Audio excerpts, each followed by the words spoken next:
El Tzedek, righteous God. Yehovah Elohi El Tzedek. Kadosh, Kadosh, Kadosh. Please fill me and lead me and cover me and stir me and speak through me with your Ruach HaKodesh, that I may speak your written words with boldness and humility to those who listen. I ask all these things in Yeshua HaMashiach's name. Amen. We'll start with the Shema. Listen and obey. Children of Yehovah, pay careful attention and respond. Yehovah is our power and authority. Yehovah works in unity with himself, and you shall act upon your love to Yehovah with your power and authority, with your thoughts and mind, with your entire body, and with all the muchness that you have. Yod, Hey, Vav, Hey. Hand, behold, now, behold. Nehemiah chapter 5. Then there arose a great outcry from the common people and their wives against their brothers, the wealthier Judeans. Some of them said, "Counting our Aleph Tav sons and Aleph Tav daughters, there are a lot of us. Allow us to get grain from them, so that we can eat and stay alive." There were also some who said, "We are mortgaging our fields, vineyards, and homes in order to buy grain because of the famine." Yet others said, "We have borrowed money from the king's taxes against our fields and vineyards. Now our flesh is no different from the flesh of our kinsmen, and our children are the same as their children.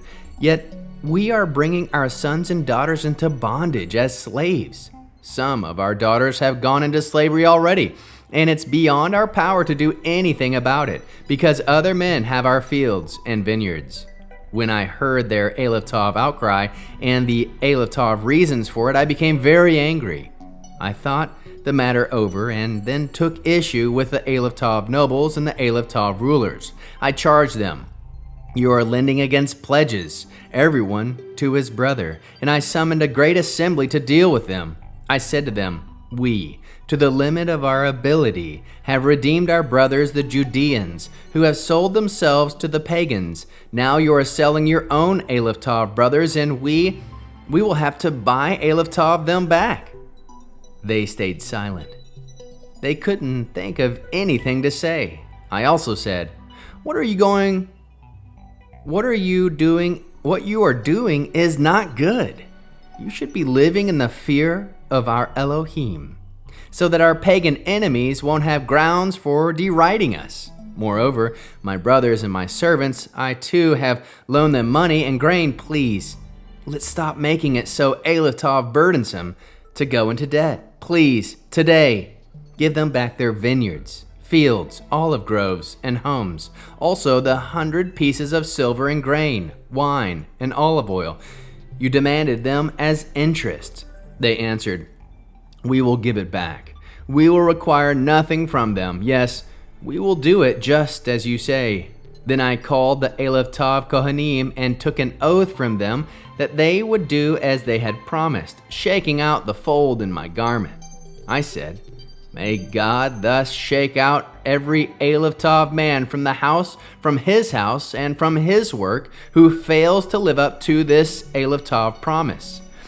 May he be shaken out like this and made empty." The whole assembly said, "Amen," and praised Aleph Tav Yehovah.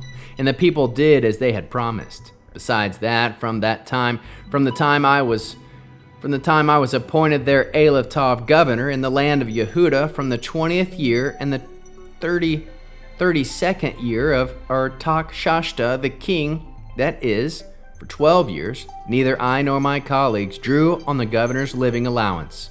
For earlier governors before me had burdened the people, taxing them more than 1/2 pound of silver shekel for food and wine, and even their servants lorded it over the people. But I didn't, because I feared God. Moreover, I put all my energy into the working of this wall. We didn't buy any land, and all my servants were gathered there for the work. There were 150 leaders and other Judeans who ate at my table, besides those who came to us from the surrounding nations.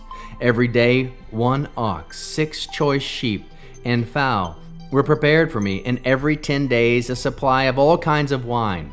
Yet in spite of all this, I never claimed the governor's allowance, because the people were already bearing the heavy burden of their labor.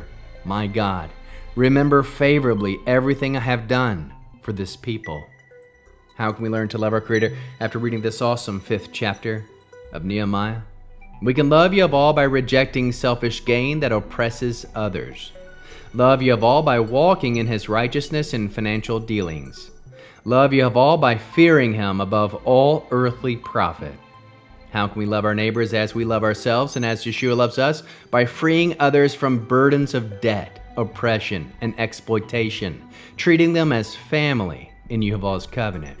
How can we bear one another's burdens? By canceling debts, sharing generosity, and refusing to add to the weight of those already struggling. What are the top 3 fruits of the Spirit found? 1. Justice. Nehemiah confronted oppression among the leaders. 2. Compassion. Debts were released and dignity restored. 3. Integrity. Nehemiah himself did not take advantage of his position. What is the Hebrew word that encapsulates this chapter? Tzedek, righteousness, justice. Verse 9. Shouldn't you walk in the fear of our God to avoid the reproach of the nations? How can we find Yeshua in the scriptures? Nehemiah's justice points to Yeshua who sets captives free and proclaims release. The lifting of debts foreshadows the forgiveness of sin through Messiah's blood. Nehemiah's integrity mirrors Yeshua's selfless leadership as a servant king. Mitzvah response, Torah-based? Mitzvah. Deuteronomy 15 verse 2. Every creditor shall release what he has lent to his neighbor. A response might look like this: I will walk in generosity and righteousness, releasing others from burdens and showing covenant love. Hebrew declaration. Tzedek Yehovah, meshachrer et amo. The righteousness of Yehovah sets his people free.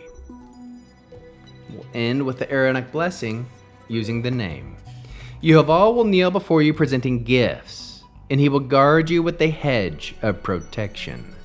Yehovah will illuminate the wholeness of his being toward you, bringing order, and he will provide you with love, sustenance, and friendship.